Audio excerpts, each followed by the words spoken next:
Assalamualaikum warahmatullahi wabarakatuh. Perkenalkan, nama aku Meliana Rumfitri Ramadhani. Aku dari Teknik Pertambangan Universitas Jambi. Dan untuk video kali ini aku akan buat tentang video pembelajaran mata kuliah batubara dan pemanfaatannya. Kemudian ada 3 materi yang akan aku jelaskan pada video kali ini. Yang pertama yaitu ada skema pembentukan batubara menurut Hengeman 1987.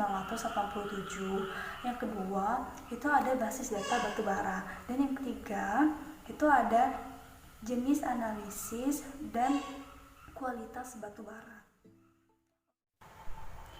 Batu bara adalah batuan sedimen yang mudah terbakar, terbentuk oleh proses pengendapan organik yang mengalami proses pembatubaraan dan memiliki unsur yang utama, yaitu karbon, hidrogen, dan oksigen. Setelah kita mengetahui apa itu pengertian batu bara, tentunya kita akan bertanya, bagaimana sih terbentuknya batu bara itu? Jadi, menurut Hengeman 1987, batu bara terbentuk dari material asal. Material asal ini dominan dari tumbuhan dan sedikit sekali dari hewan atau binatang. Jenis-jenis tumbuhan yang pembentuk batu bara diantaranya ada alga, Xylophyta, Peridophyta, Gymnospermae, dan Angiospermae. Jenis Peridophyta merupakan tumbuhan yang material asal utama yang berumur karbon. Sedangkan Gymnospermae dan Angiospermae adalah penyusun batu bara pada zaman tersier. Kita dapat melihat skema yang telah saya tampilkan bahwa di situ disebutkan bahwa tumbuhan pada rawa gambut tersebut dapat dibedakan menjadi 2, yaitu berdasarkan autokton dan alloton. Autokton sendiri itu merupakan bahan-bahan pembentuk lapisan batu bara yang terbentuknya di tempat di mana tumbuhan-tumbuhan asal batu bara itu berada. Dengan demikian, setelah tumbuhan tersebut mati, belum mengalami proses transportasi, tertutup oleh lapisan sedimen dan mengalami proses kualifikasi.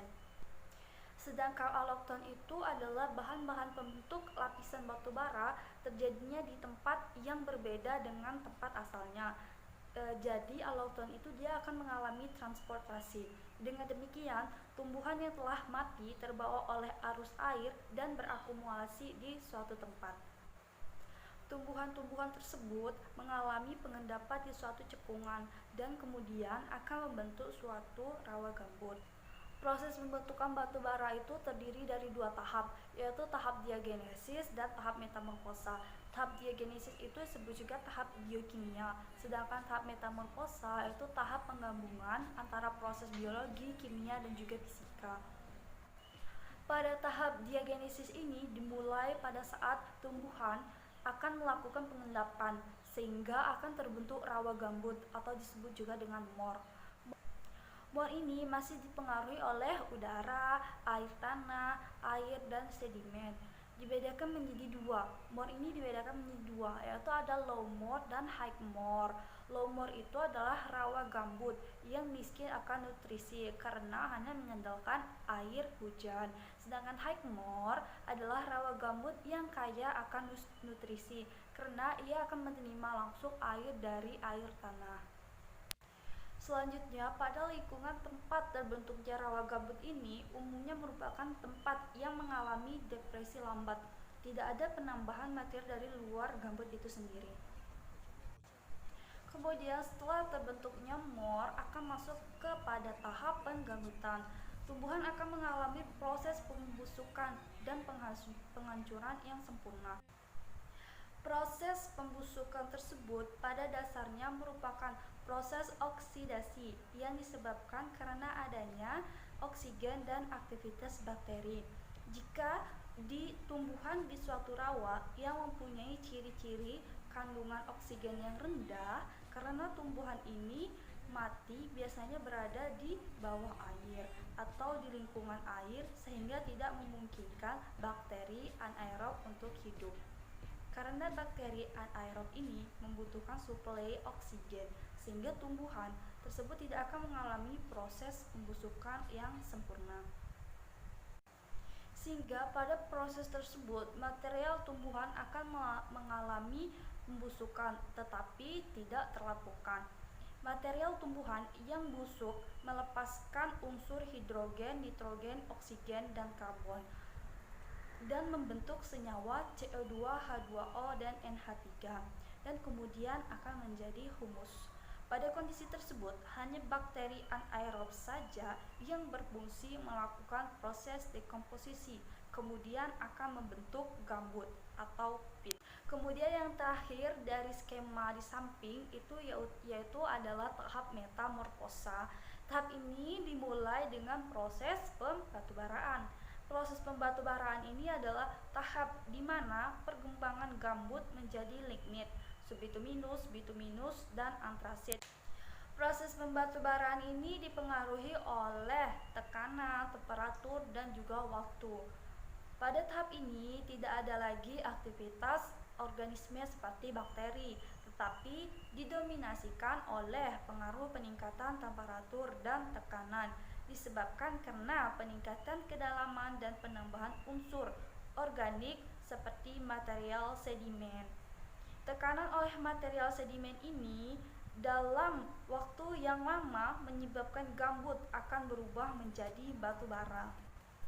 Akibat dari proses inilah akan terjadi penurunan persentase air, volatimeter, oksigen, dan hidrogen. Serta bersamaan dengan penurunan tersebut akan bertambahnya juga presentasi karbon, nilai reflektan Air max, dan juga kalorific value. Sehingga dari situ akan menghasilkan batu bara dengan berbagai rank atau tingkatan, mulai dari gambut, lignit, subbituminus, high fall bituminus, medium fall bituminus, low fall bituminus, semi antrasit, dan terakhir antrasit. Bisa kalian lihat di skema di samping ini. Kemudian teman-teman, setelah kita tahu tentang proses pembentukan batu bara menurut Hedman 1987 ini, selanjutnya kita akan membahas tentang basis data. Jadi teman-teman bisa lihat pada gambar di samping, basis data itu ada terdiri dari total moisture. Total moisture itu terdiri dari surface moisture dan inherent moisture. Ada juga mineral matter, ada ax, volatimeter, mineral matter. Kemudian ada Purcell. Purcell ini ada volatile organic matter dan peak carbon. Kemudian antara mineral matter dan Purcell terdapat volatile matter. Dan juga ada sebuah simbol-simbol seperti AR, AD, D, DMMF, dan lain sebagainya. Moisture di dalam batu bara ini dibagi menjadi dua, yaitu ada inherent moisture dan extraneous moisture. Inherent moisture ini adalah moisture yang terkandung di dalam batu bara dan tidak dapat menguap atau hilang dengan pengeringan udara dan air drying pada ambient temperatur, walaupun batu bara tersebut telah dimilling ke ukuran 200 mikro. Sedangkan surface moisture ini adalah moisture yang berasal dari luar dan menempel atau teradopsi di permukaan batu bara atau masuk dan tergabung dalam retakan-retakan atau lubang-lubang kecil pada batu bara.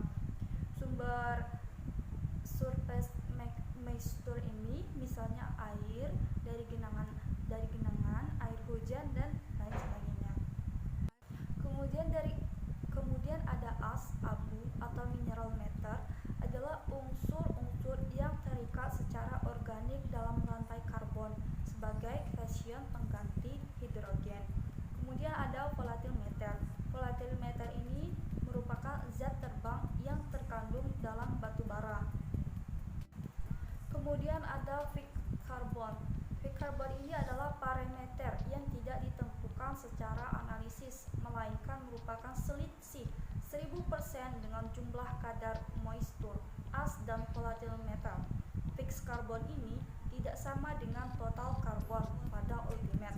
Perbedaan yang cukup jelas adalah bahwa fixed carbon merupakan kadar karbon yang ada pada temperatur penetapan volatile matter tidak menguap.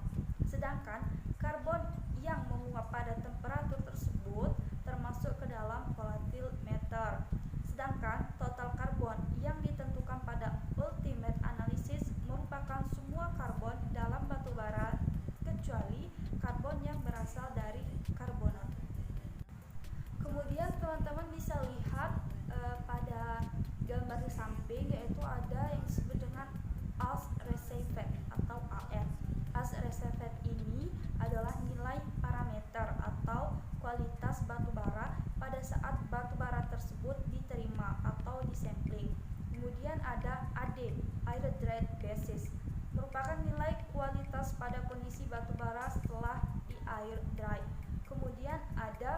D. Dry basis. Dry basis ini adalah nilai kualitas pada kondisi batu bara kering atau tidak memiliki nilai moisture, jadi moisture free. Kemudian ada juga DAR, dry age free basis, yang artinya nilai kualitas batu bara pada kondisi batu bara tersebut kering dan bebas dari abu. Yang terakhir ada DMMF, dry mineral matter free basis. Itu merupakan presentasi nilai kualitas pada kondisi batu bara tidak mengandung air dan mineral matter. Basis-basis di atas tersebut merupakan basis yang umumnya atau biasanya dipakai dalam menyatakan nilai dari suatu parameter batu bara. Selain dari basis-basis di atas, ada juga beberapa basis lainnya yang dipakai hanya untuk keperluan tertentu saja. Misalnya sulfat free, SO3 free, as free, dan lain sebagainya. Kemudian teman-teman, saya ada sebuah contoh kasus basis data. Teman-teman bisa lihat gambar di samping. Teman-teman bisa lihat dari gambar di samping, yaitu ada 10 kg batu bara yang diambil dari lapangan. Kemudian saat sampai di laboratorium, sampel batu bara tersebut tinggal 8,5 kg. Bisa dikatakan bahwa saat proses berjalan sampai di laboratorium, batu bara tersebut akan hilang surface moisture-nya. Kemudian batu bara tersebut akan digerus atau digrinding sebanyak 0,1 mm. Kemudian sampel ini akan dijadikan 2 sampel. Masing-masing sampel beratnya yaitu 1 gram. Yang satu sampel akan dipanaskan pada suhu 100 derajat Celcius, sedangkan sampel satunya lagi dipanaskan pada suhu 500 derajat Celcius dalam kondisi tertutup. Sampel 1 gram yang dipanaskan pada suhu 100 derajat Celcius ini kemudian setelah ditimbang, sisanya tinggal 0,85 gram, sehingga bisa disimpulkan bahwa sampel tersebut hilang inherent moisture-nya. Kemudian setelah dibakar, sampel tersebut tinggal tersisa abu sebanyak 0,05 gram. Dan yang hilang dari proses pembakaran tersebut adalah volatile matter dan fixed karbonnya. Kemudian pada sampel satunya lagi yang dipanaskan pada suhu 500 derajat Celcius dalam kondisi tertutup, tinggal tersisa fixed karbon dan abu. Dan setelah ditimbang, sisanya adalah 0,5 gram. Karena pada proses dipanaskan tersebut yang hilang adalah inherent moisture dan juga volatile matter-nya. Teman-teman, untuk mencari fixed carbons, kita tinggal menguranginya aja lagi. Sampel pertama dikurang sampel kedua, yaitu 0,5 gram dikurang 0,05 gram. Sisanya adalah 0,45 gram. Oke teman-teman, kita lanjut ke materi yang terakhir, yaitu parameter kualitas batu bara. Jadi, kualitas batu bara ini adalah sifat fisik dan kimia dari batu bara yang mempengaruhi proses kegunaannya. Kualitas batu bara ditentukan oleh material dan mineral matter penyusunnya, serta oleh derajat qualification-nya atau rank-nya. Umumnya, untuk menentukan kualitas batu bara dilakukan analisis kimia berupa analisis proximat dan analisis ultimate. Analisis proximat ini dilakukan untuk menentukan moisture-nya, ash-nya, volatile matter, dan juga fixed carbon. Sedangkan analisa ultimate itu dilakukan untuk menentukan kandungan unsur kimia pada batu bara seperti karbon, hidrogen, nitrogen, sulfur, unsur tambahan, dan juga unsur jarang. Oke teman-teman, untuk mengetahui parameter kualitas batu bara ini banyak sekali pengujian yang harus kita lakukan.